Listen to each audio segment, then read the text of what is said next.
It's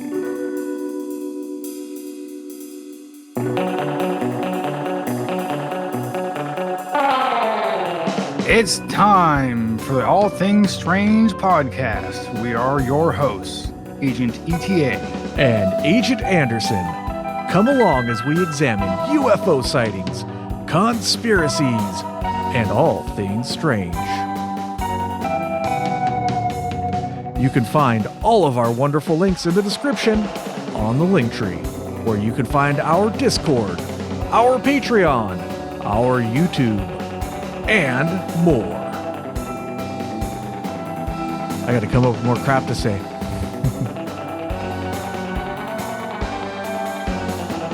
This week's episode, Fan Theories. As voted upon by our Patreon subscribers, we've got 3 levels of Patreon. The first level will get you early access and after hours and live shows now, apparently. The second tier will get you bonus episode, and the final tier will get you the ability to vote on upcoming topics. They chose this one this week over some other topic. I already forgot what it was. Wait, I could check. It's right here. Hold on. Let me see. What did I put on for the vote? I always forget. It's the strangest thing. Let's see here. Scrolling. Oh, elongated skulls. So they did not choose. I was actually a little surprised by that, but both topics are very exciting. Both are great topics. So, hey, either way is fine by me. It's a lot of fun. All right. Well, hey, let's get right to it, man. We got a lot of theories to cover. There's a lot of really great theories. Did you want to start with one, Agent ETA? Well, I mean, I don't know exactly what to start with here. I don't know all the theories and stuff. You have the list, not me. All right, I'll start with my favorite one. You've seen it, the show SpongeBob SquarePants, right? Well, I've seen it. Yeah. So the show's about some aquatic animals that are really kind of weird at the bottom of the ocean. And they live in a city called Bikini Bottom. Now, there's a fan theory that Bikini Bottom is actually at the bottom of the Bikini Atoll Islands. Oh, yeah, where all the atomic testing happened. Right. So I have a quote here from Wikipedia. After the Second World War, the atoll was chosen by the United States as a nuclear weapon testing site. All 167 of the atoll's inhabitants were forcibly relocated in 1946 to Rongerik, a small island east of Bikini Atoll, with inadequate Is that where Ron Jeremy resources. Was born? You what? Is that where Ron Jeremy was born? Yeah, I guess. With inadequate resources to support the population. They started starving. They relocated them. Here we go. They used the islands for 23 nuclear tests up until 1958. So basically, the fan theory goes that everybody in the show SpongeBob, they're all really weird. And the reason for that is because they've all been mutated by these multiple nuclear tests throughout the years. And that's why they're also possibly more intelligent than you would expect fish to be. They have cars underwater somehow. They have underwater lakes, they go surfing. I don't know. It's a really, really weird show. I have a couple more about SpongeBob. Did you get any about SpongeBob? No, I haven't done any research for any of this stuff because I just learned that we were doing this topic a very short while ago. Okay. So in the show, there's SpongeBob works at a restaurant called the Krabby Patty.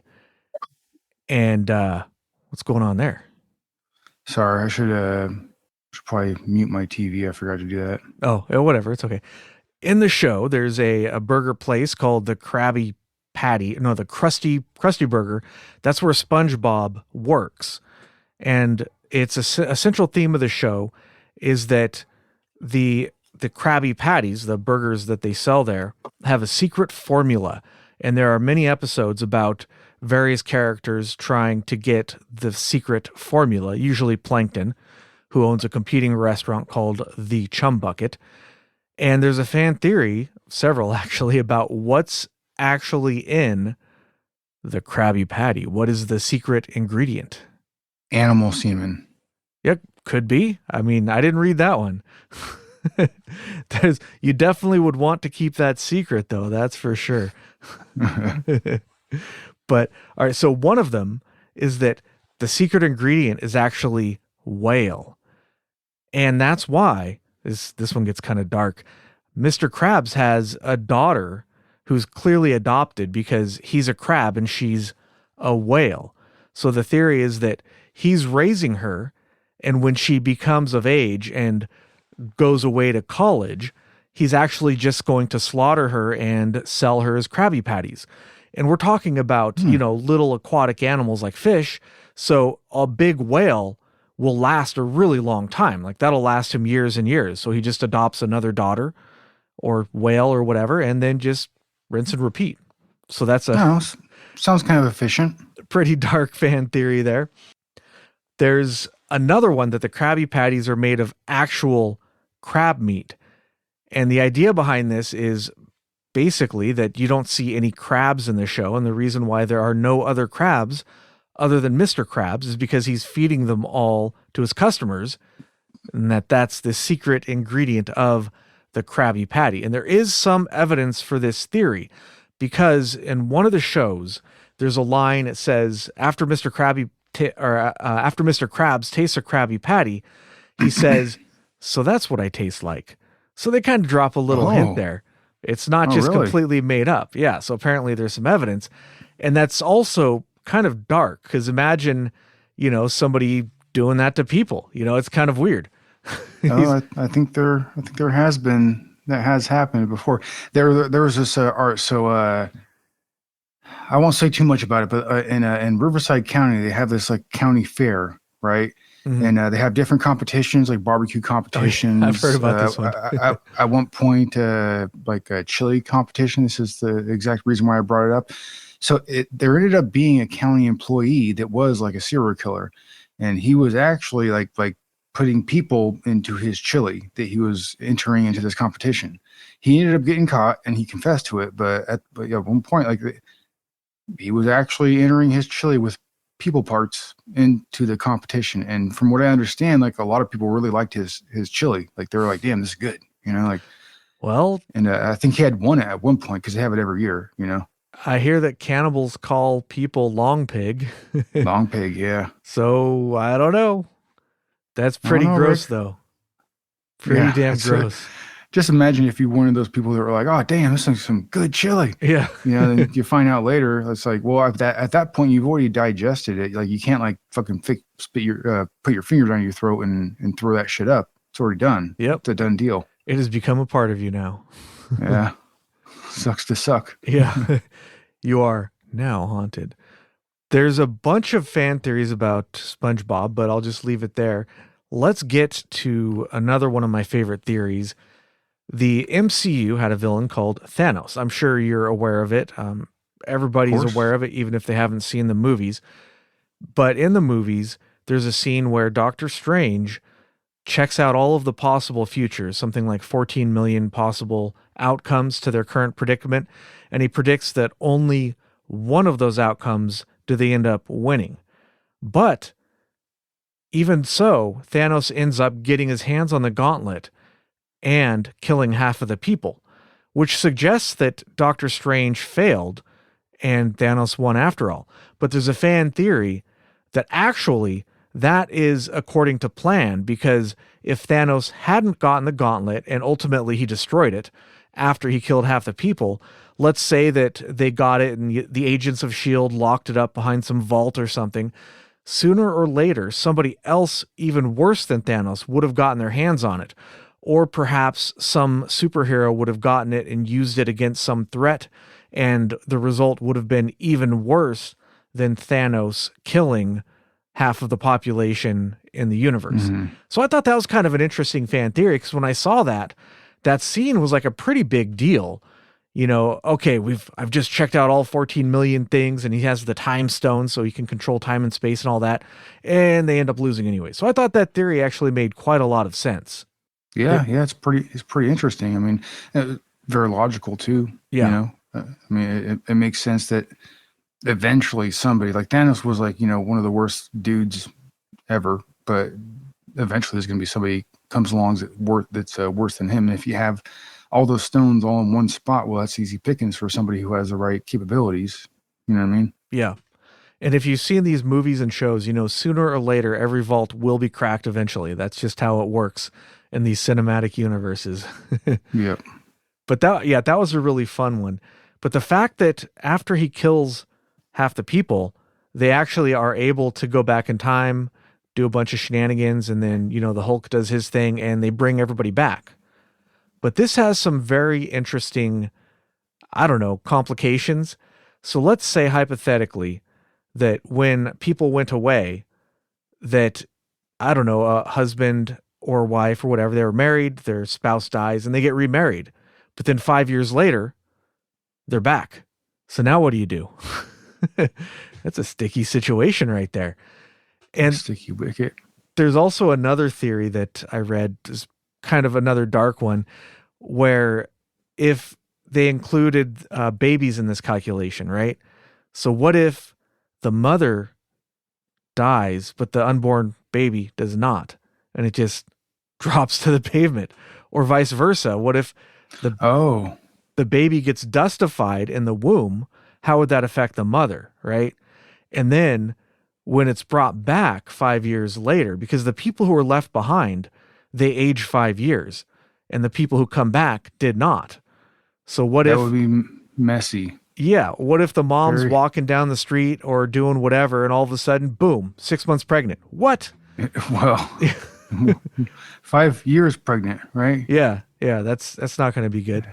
And also, the movie demonstrates that when people are brought back, they're brought back to the place where they left from, implying that if they left from an airplane, they would be put back to that place, not necessarily in an airplane. So that was some more fun implications about that you don't necessarily see in the movie, but they imply would happen. You get brought back and you're just like, oh, I'm alive again. Wait a minute. I'm falling. Like what? I'm in the clouds. What's going on? Oh, the ground is coming so fast. Oh no. That would suck. Yeah. But I mean, there's worse ways to go out, I guess. Yeah. And the last one I have for the MCU that was a lot of fun was there was a villain named Galacticus, I guess, devoured Thanos' world. And that sort of, I guess, is why Thanos is a bad guy. But the theory goes that Thanos... Galactus? Yeah, was Galactus. It Galactus? I think so. I remember seeing him in the comic books. Okay, Galactus, yeah. So I guess Galactus is a villain that feeds off of worlds and the life force of worlds. And if a world becomes too populated, it becomes a target for Galactus. So Thanos was actually saving the universe by killing enough people to where these worlds would no longer be of interest to Thanos. Thus, it would not to Thanos, to Galactus. It would not attract him because there would not be high enough population there. So the Avengers, by stopping him, inadvertently destroy the universe. I mean, down the road, once Galactus gets rolling, I guess. It's a fun theory, why not? All right. Next up, Independence Day. There's got to be some fun theories here. I read one on Reddit about the weapons that they use. They just shoot down a beam on the building and the building just explodes, right? One theory goes that the reason they explode is that the beam actually causes a nuclear reaction of some sort using the material of whatever it hits as the reactant and causes a chain reaction that goes boom. Not that crazy of a theory, but I thought it was still pretty interesting because you don't always think, why does this weapon work? How's this going on? You just see, okay, explosion. The White House just blew up. Yeah, I always just assumed it was like a direct energy weapon of some sort that had so much power, just destroyed everything it came into contact with, I had a theory when I was reading about this stuff. There's one problem with the movie that everybody talks about, which is the computer virus, right? The most ridiculous part of that movie, which, by the way, people hate the second movie, the sequel. I would just like to remind everybody just how incredibly dumb the first movie was too. The second movie is exactly as stupid as the first movie. So I don't know why it got so much hate. I thought it was a fun movie. People hated it. I don't know. It's weird. But anyways, it's just an entertaining movie. Randy Quaid was great in it. I'm back and shit. And who was oh no, I'm thinking about a different movie. Never mind. I was going to say, wasn't Jack Black in it? But no, I was actually thinking about Mars Attacks. Oh yeah.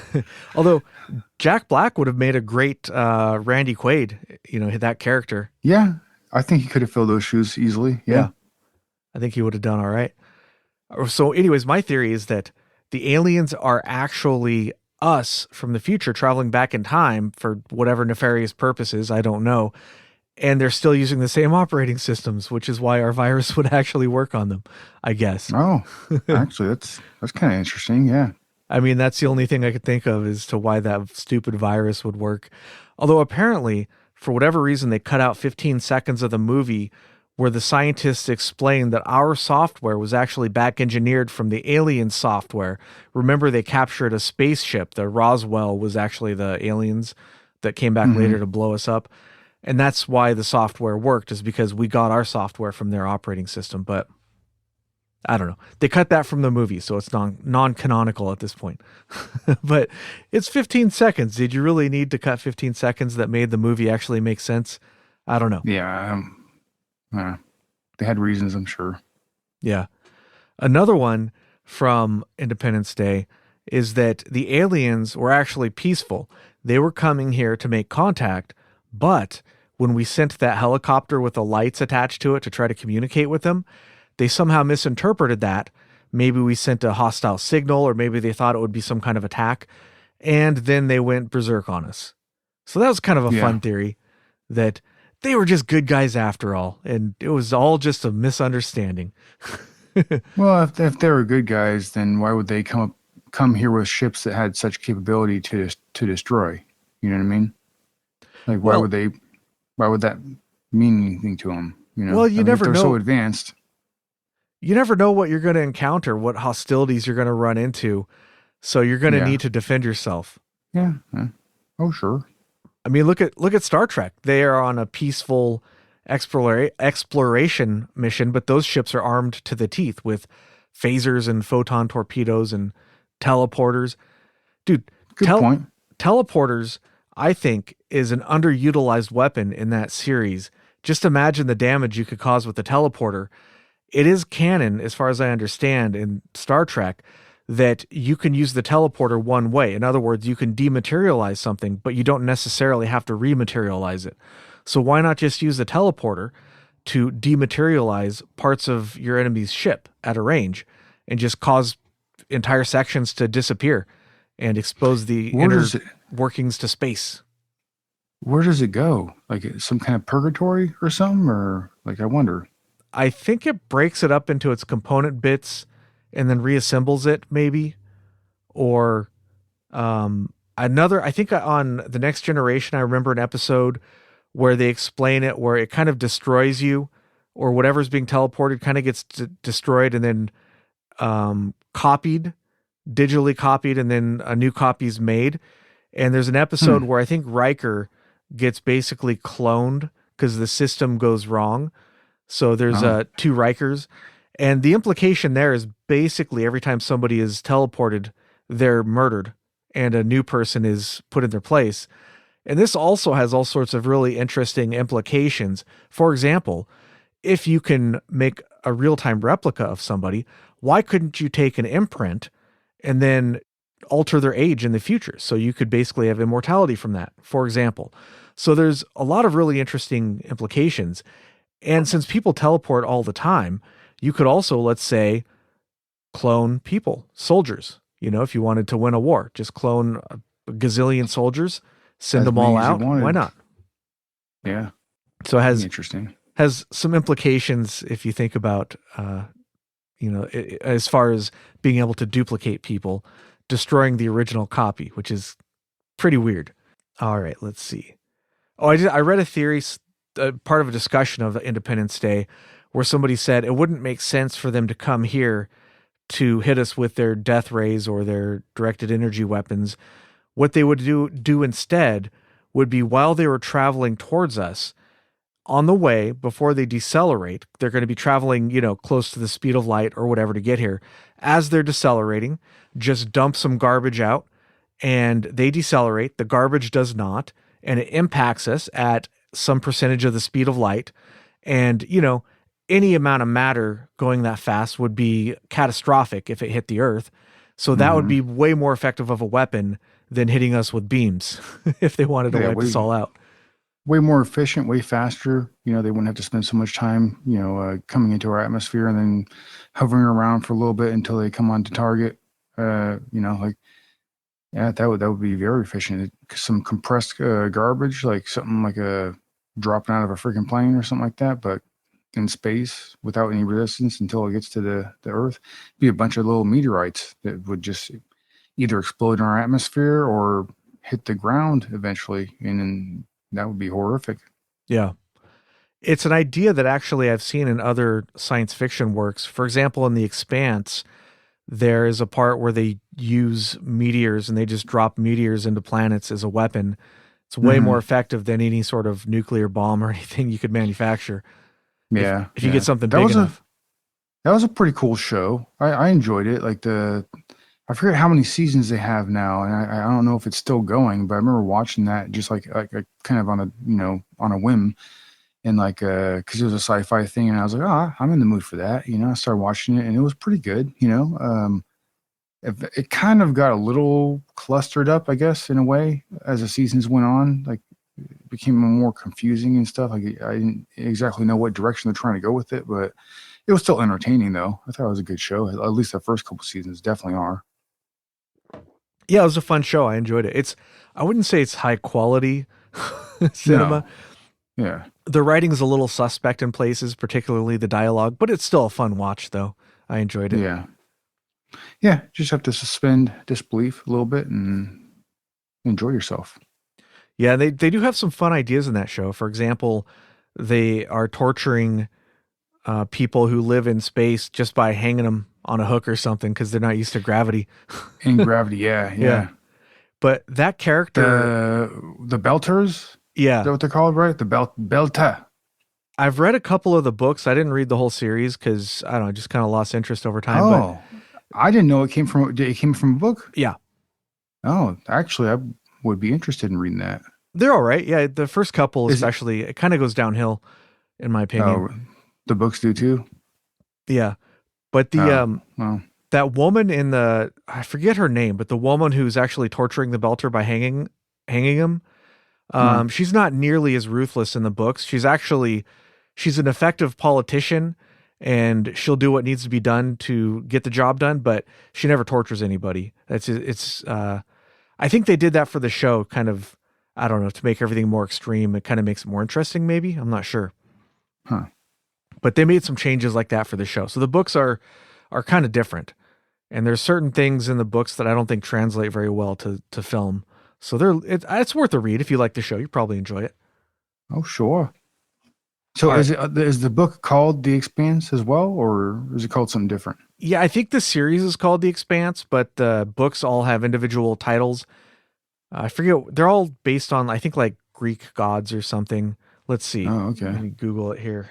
Well, while you're doing that, might as well put a little pep in my step. While we're waiting, I'll just check the. Okay, so the first one is Leviathan Wakes, and there's 9 books total. So So is there it you called have it.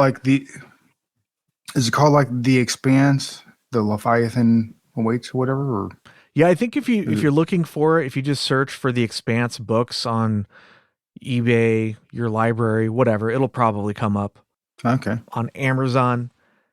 All right, Huh. next up, my last Independence Day theory, I think, is is a fun one. This is so Cousin Eddie from the Vacation series, right?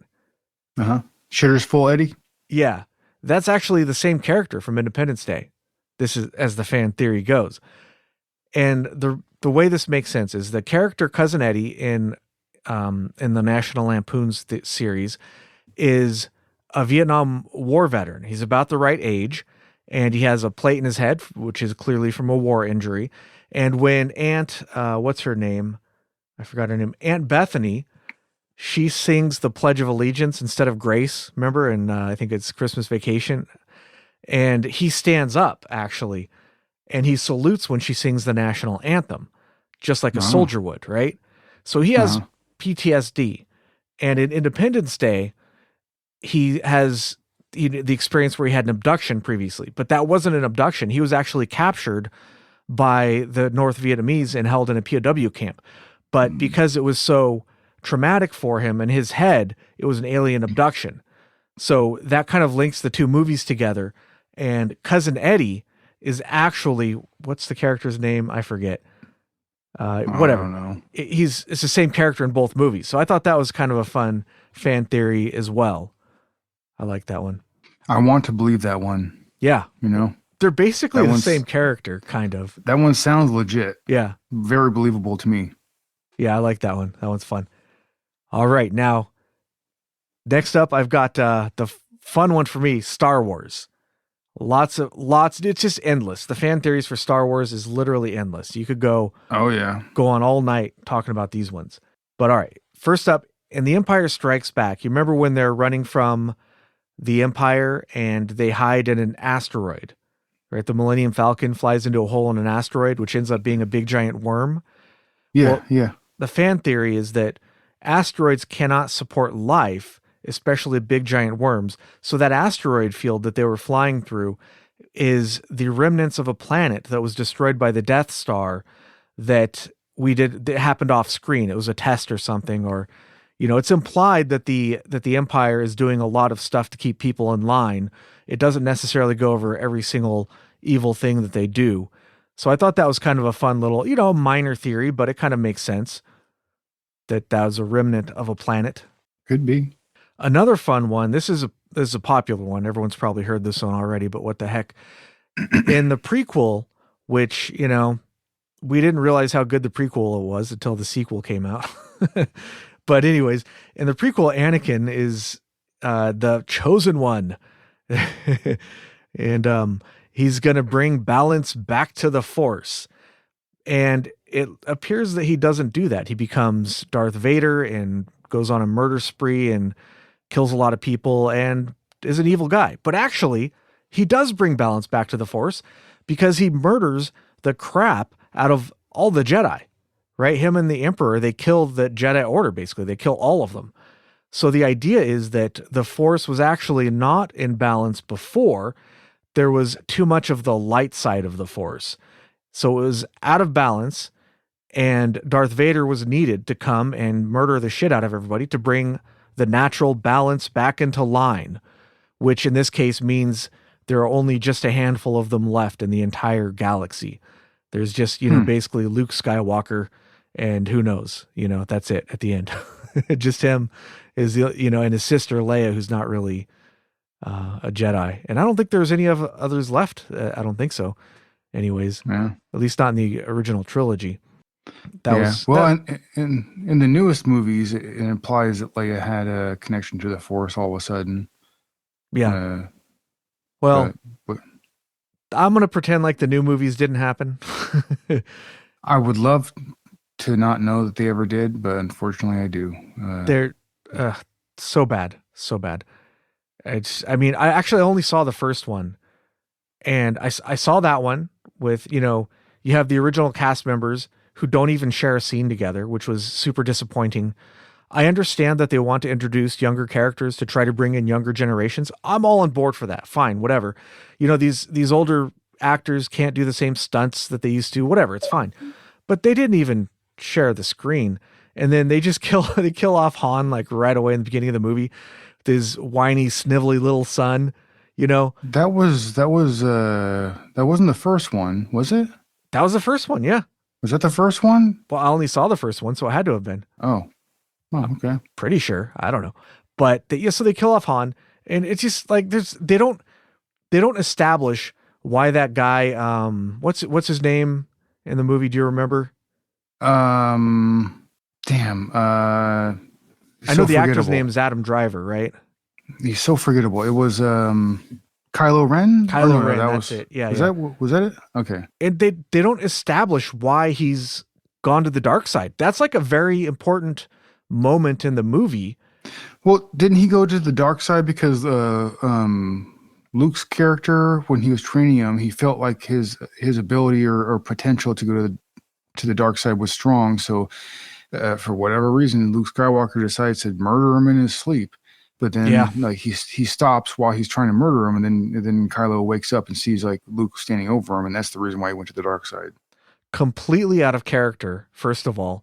And second Yeah. of all, that means Luke's a bad guy. That doesn't mean Kylo Ren's a bad guy. That's not a reason to go to the dark side. Yeah. It's stupid. It's just, and that wasn't in the first movie. I only know that because I saw reviews of the other movies. I Yeah. watched Yeah. reviews because I thought maybe it gets better. Maybe that was just a fluke. But the first movie, they don't establish any of the characters are not established. You Yeah. have basically it's just a carbon copy remake of the first movie. You have another Death Star. It's a planet this time. It's Yeah. bigger and Death it's Star badder, 2. but it still does the exact same thing. It just blows up planets. The same thing, right? Well, it can blow up multiple planets now at the same time. Oh yeah. You Well, know? I mean, like instead of recharging and taking 10, 15 minutes, it, like, okay, fine, whatever. And then Yeah. the most disappointing thing was that the main character, Rey, didn't have to go through any trials and tribulations. She never even trained how to use a lightsaber or force or whatever. The first time she picks up a lightsaber, she defeats Kylo Ren, who's been training his whole life. Yeah. It doesn't make any sense.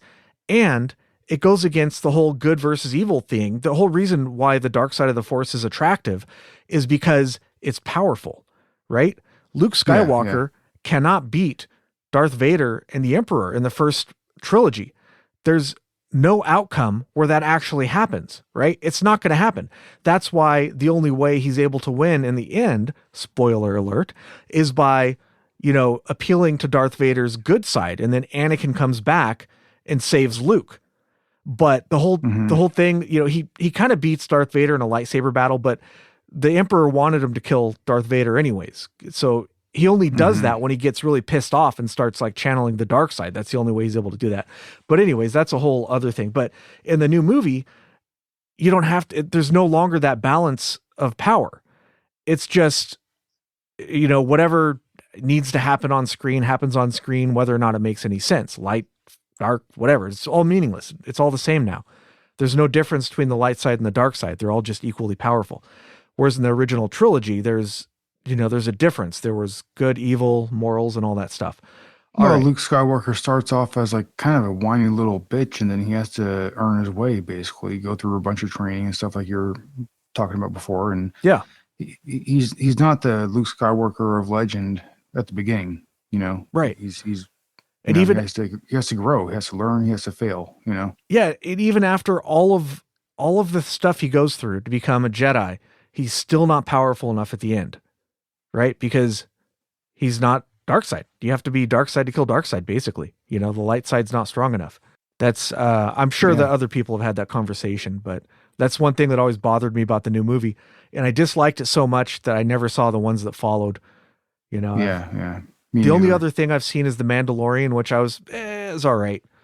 It wasn't worth watching. I saw one or two episodes. It was all right. Yeah, I saw a couple episodes myself as well, but then once I heard gosh, what's her name? Gina Carano. Mhm. Once I heard she had was starting to go through some controversy and gotten kicked off the show, whatever, I was like, all right, well, I'm not gonna even try. The reason why I watched the show, there's two reasons. Mhm. So Gina Carano and Bill Burr. Once I heard Bill Yeah. Burr was a character, I was like, oh, dude, I gotta see this. Yeah. And it's funny because he's always made fun of Star Wars, right? Uh huh. Because he makes fun of nerds and stuff. He makes fun of everybody though, so there's nothing particularly important about that. Hmm.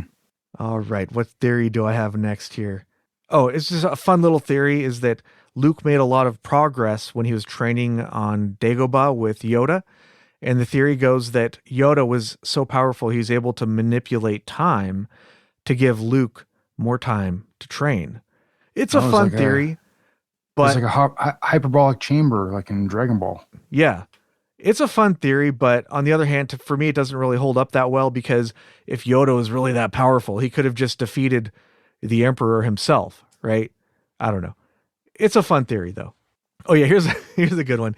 So it turns out that according to fan theories, that Leia actually really doesn't like Chewie. In fact, she hates his guts. The evidence for this is at the end of the first movie, after they destroy the Death Star, everybody gets a medal except Chewie. Chewie does not get a medal. Poor old Chewie's just standing there, left out in the cold, standing without a medal. Everybody else they're celebrating, and poor Chewie. And and And She also, yeah, correct me if I'm wrong, but like when they're celebrating, Chewie is like off to the side, like going like yeah, like kind of like yeah, yelling, right? he's kind of off to the side And of the screen, looking and sad. his yeah, in his language, because you can't see like his facial expressions, his muscular, structure on his face, it's all hair. So, so what if that was him being mad? I don't know, but Yeah. that could be Also, a she thing. calls him a walking carpet. She says uh, insults, uses an insult. She says kissing a Wookiee as an insult. And in the new movie, The Force Awakens, I think, when Han dies, she doesn't console him at all. She just kind of Mm. ignores him, even though that's like his lifelong best friend. So, Hmm. based on those pieces of evidence, I'd say Princess Leia does not like Chewie at She, all. she really doesn't like him. Yeah, she hates Not his guts. not just casually. Unlike it's what he have done. She's hey, she's a princess. She's probably racist. I don't know. He's got too much fur. To her, he should Yeah. be a jacket or something, a nice Wookiee coat. I suppose he would have made a nice coat. Yeah. I mean, I don't know how coarse or how velvety that hair was. Maybe it was very nice. I don't know. It could have looked pretty silky to me. I don't know. All right, next theory. When the gang arrives at Cloud City, there's a droid, a protocol droid like C3PO, who says he says "E chuta" to C3PO, and C3PO says, "How rude." And it's kind of out of character for a protocol droid to insult somebody. So the theory is that protocol droid was telling him, "You better leave or go away," or something like that. And then he would have responded by saying, "How rude," because, if you tell somebody, "Get out of here, leave," that's kind of rude, right? But that protocol droid, Telling them to eat shit, eat shuta. yeah, that protocol droid actually knew that Darth Vader was there and that they were going to capture everybody and do what ended up happening. And Luke ended up losing his hand and all that stuff. So the droid was trying to warn them, but C3PO, being C3PO, just totally ignored him and said, "How rude." And then shenanigans ensued. That's a fun theory. I like that one because, it uses it totally makes sense. I'm all board on that one. Yeah, I like it. All right, give me a second. My chair is slowly sinking here. I need to. All right. All right, there we go. I don't know. Maybe I need a new chair. It's slowly over time just going down a little bit. It felt like. All I'm right. surprised that the chair that I have right now, I'm surprised that this thing has held on. It's not like I use it every day or anything like that, so it's not heavily used, but I've had it for well over 10 years now. And it creaks. I know you've complained about that. Maybe I need to grease something. It But doesn't. It doesn't seem that bad today, so I'm sure we'll be fine. Nope. Ha! Wait, see if you're. Ha! Riverside has noise removal built in, I think, which is why it's not Okay. that bad. Nice. Yeah. So we'll see how that turns out. All right. Up next. Oh, this is a fun one. In the third movie of the original trilogy, the Ewoks kill a whole bunch of stormtroopers. Yeah, the Force. Yeah. Before they do that, when they first capture the gang, they put them up on spits and are trying to roast them over the fire. So clearly, the Ewoks eat people. At the end of the movie, the Ewoks are shown using stormtroopers' helmets as like drums, and we don't see any stormtrooper bodies. So the fan theory is that the Ewoks Ooh. actually ate all the stormtroopers that they killed. Time for a barbecue, baby. Yeah. And presumably they were also feeding them to the main characters because why not? Party time. Excellent. They would have had a lot of corpses to use in order to have a barbecue and have a grand old time. Yeah. And if that's their cultural practice, they wouldn't have necessarily even told the main characters that that's what they were being served. They would That's have just what they do. yeah, they would have just cooked them up and served them, stew or steaks or whatever, who knows. So that was kind of a gruesome one, but also kind of fun. Mm-hmm. All right, here's another one. Do you remember Jar Jar Binks? Yeah, of course. Apparently, he's a very evil guy. He's a dark Jedi. He's a Sith Lord who's been manipulating things right out in the open all along. It may seem kind of like an out there theory, but there is some evidence in the movies for this. For example, he's the one that actually convinced the Senate to give supreme power to Palpatine. I don't know if you saw that movie. I don't think I saw that movie. I saw the first one and I saw the third one. I Um, know I've seen all three. I just don't necessarily remember all the scenes, you know. yeah, I didn't really like the first one, so I didn't see the second one. But then I saw a review of the third one, and I was like, all right, that actually looks pretty good. So I saw the third one. It was all right. It was decent. But the first one is, I don't know, kind of felt like a teen drama to me. Not really my genre. Not I was not their target audience either, though. So whatever. But Hmm. was not my thing. And plus, midi-chlorians, fuck midi-chlorians, dude. You know, so dumb, so stupid. But anyways, so Jar Jar convinces the Senate to let Palpatine take over. And I think that was the second movie. Maybe it was the third. I don't know. I vaguely remember something like that. And sometimes when characters are talking, you can see Jar Jar in the background moving his mouth as if he's controlling what that character is saying. So that's an interesting possibility. And Hmm. in one of the movies, the characters are in a submarine trying to get away from a giant fish that's trying to eat the submarine. Jar Jar goes unconscious, and while he's unconscious, an even bigger fish pops up and its eyes look like Jar Jar's eyes. It eats the fish that's trying to eat the submarine, and after that, Jar Jar wakes back up and smacks his lips as if he had just been controlling that bigger fish. Hmm. So, kind of interesting. Jar Very Jar interesting. is actually the villain of the movie, apparently. Hmm. he's he's not just there to troll fans. He's actually a very powerful Sith Lord. I have heard the theory that like Jar Jar Binks is actually like one of the most powerful beings in the universe, in that universe, Yeah. because of how unlucky he is. Basically, that's the reason why he got kicked out of his home world, and he's like so very unlucky that like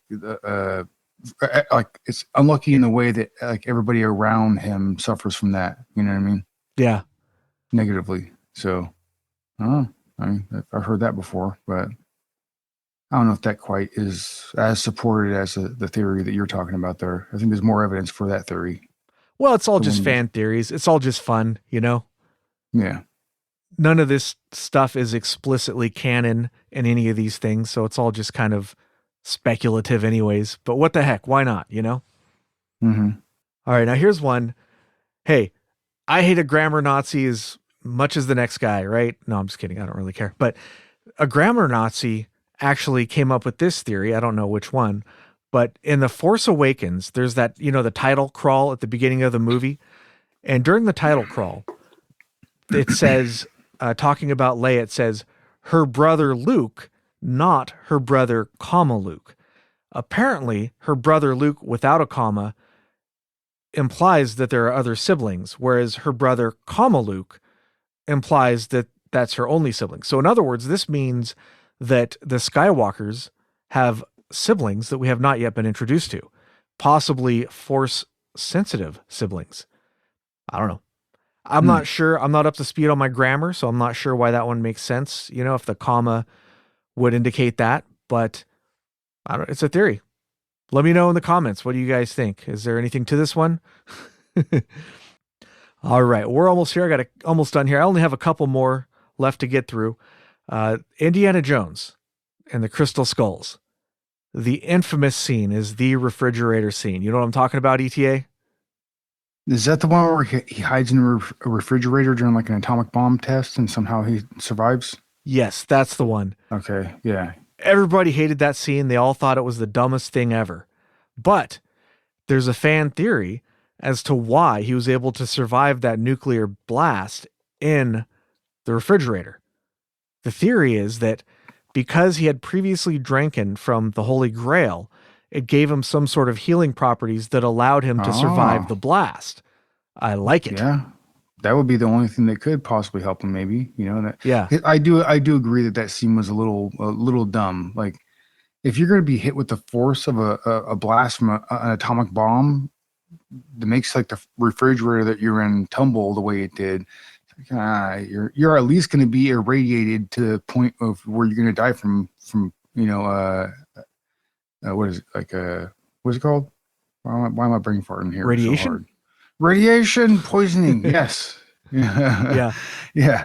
I mean, come on now. I mean, it's a little ridiculous to think that you could hide in a freaking refrigerator. Although back in those days, that refrigerator was supposed to be made in like the mid 40s, 50s, Yeah, right? Something like probably that. probably it was made in the late 40s, I imagine. I don't know. So, I mean, who knows what that refrigerator was coated with? I mean, maybe it was just like I mean, that old saying, they don't make them like they used to, right? Yeah, that's true. So I don't know, maybe. But also, though, to be fair, all of the Indiana Jones movies kind of have a lot of ridiculous stuff in them.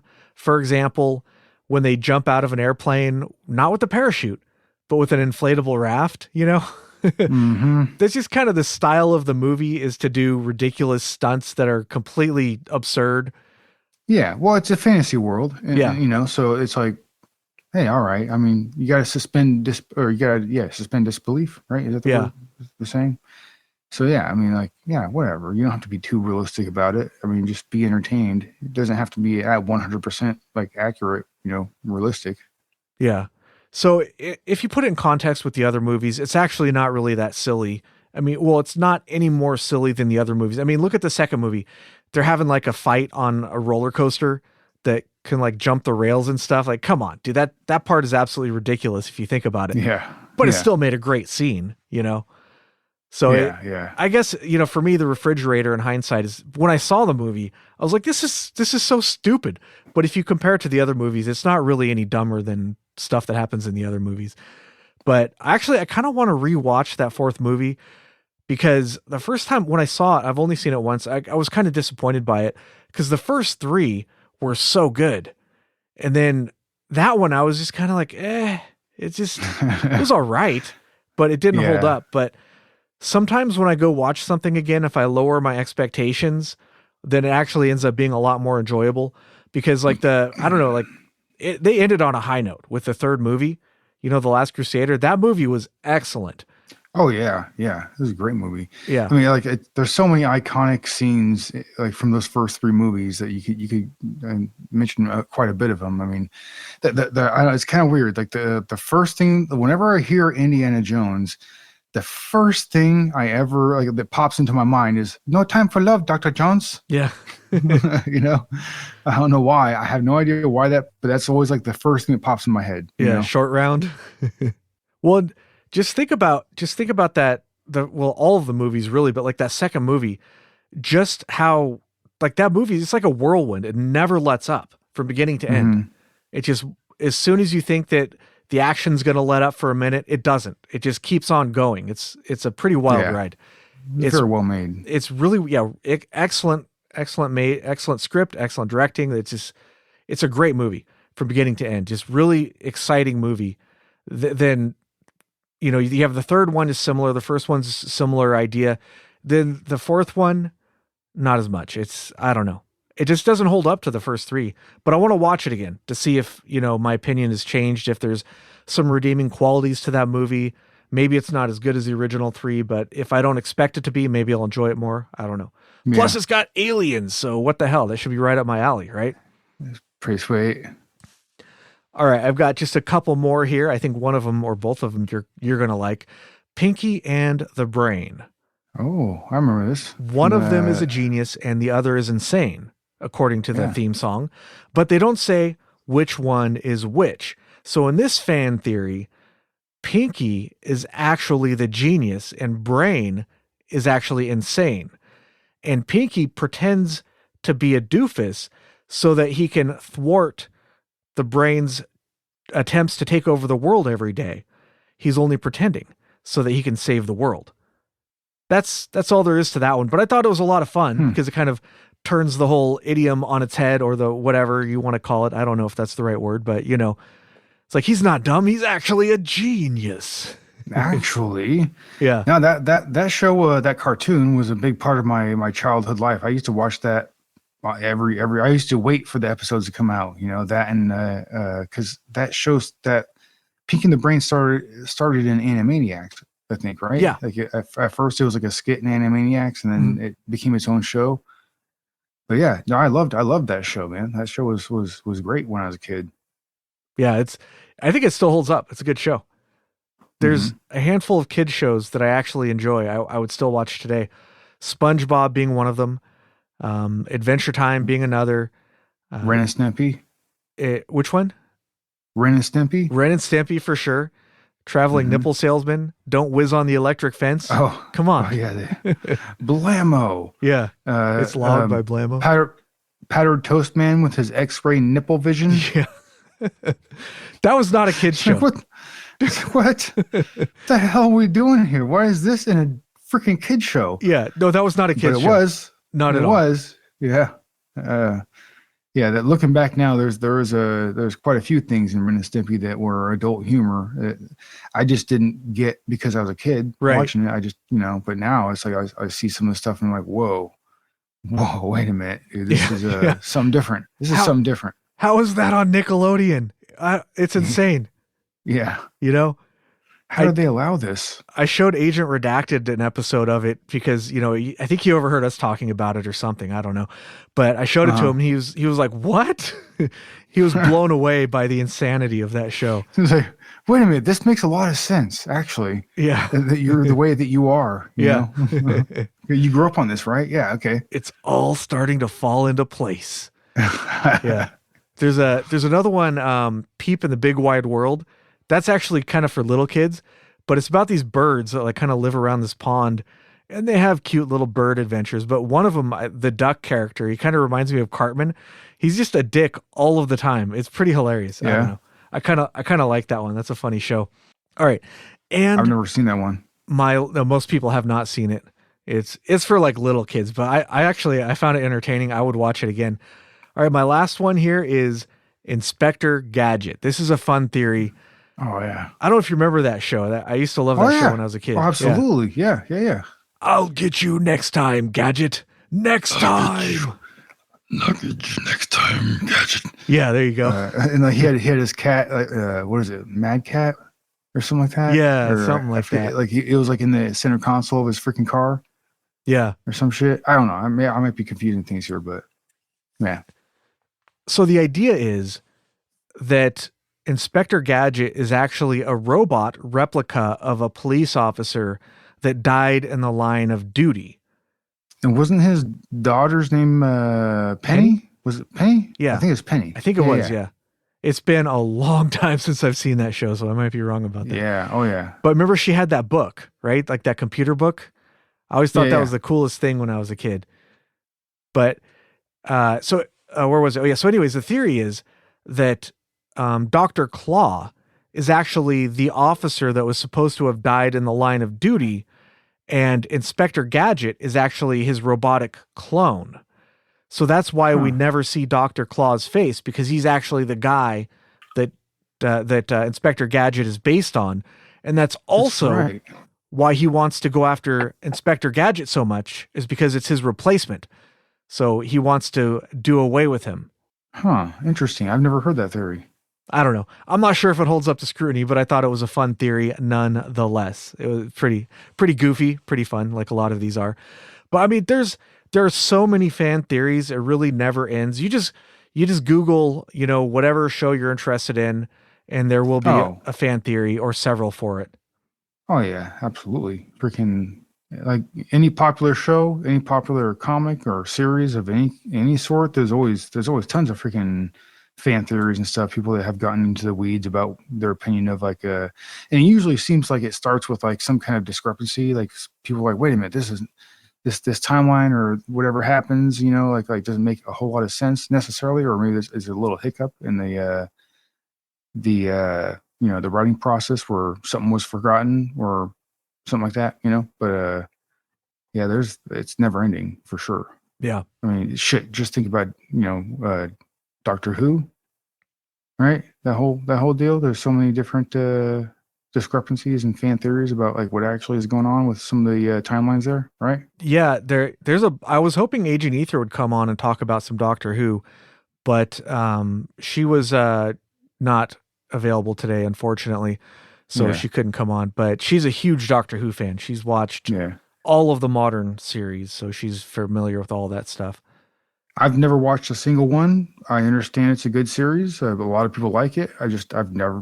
Maybe I will one day. I've never gotten into it myself, though. Yeah, I've seen a little bit of it. It's not really my speed, but I could see the appeal a lot. It's very popular. A lot of people are into it. Oh, sure. Yeah. But well, all right, that's all of the fan theories I've got for you. Any fan theories you'd like to throw our way before we get out of here, Agent ETA?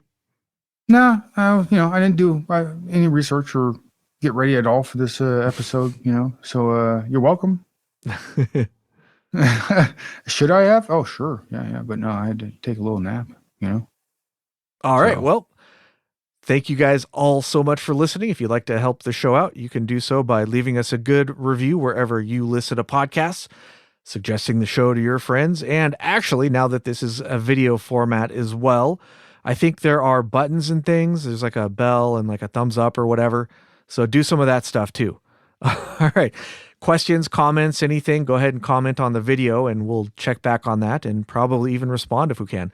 Anyways, we appreciate you guys. And until next time, keep it strange